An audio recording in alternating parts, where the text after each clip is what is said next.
Sound is watch it. Seriously, DJ. One more time again. Oh yeah,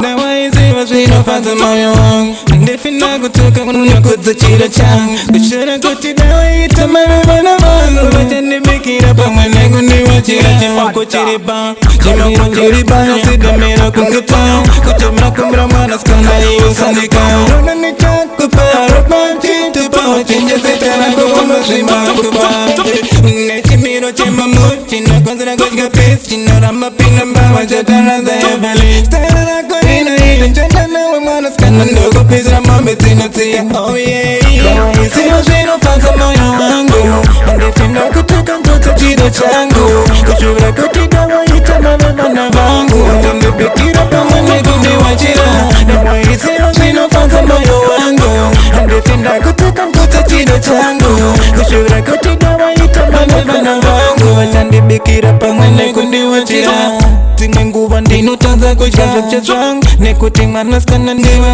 uri pfungwa dzangu asi ndinoda kutenda mwari wangu nekundiita iwe vasovi yangu vana vanorwadziwa newe asi mwana skana ndati yandisiyani newe ona vakambosa machispoti yakambosa mabatu mastrama miteleno agenagenagena isiva zvinofadza moyo wangu andifina kutoka ndoto chido changu kushura kuti dawaita mavana vangu wandibikira pamwe kundiwachira nawaisiva zvinofadza moyo wangu andifina kutoka ndoto chido changu kushura kuti dawaita mavana vangu wandibikira pamwe kundiwachira Romeo and Juliet, we more than a pair. Adam and Eagle, we can compare. Nobody knows and nobody feels how I feel now deep in my soul, deep in my heart and deep in my soul. My body control, you are the queen and I am your king. Me ready for your spend all of me green.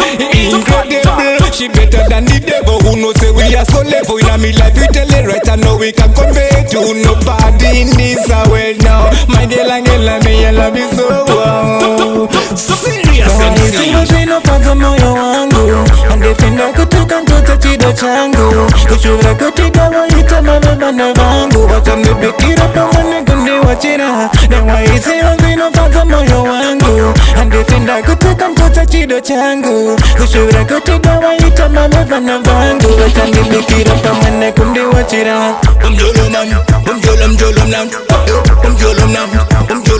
man.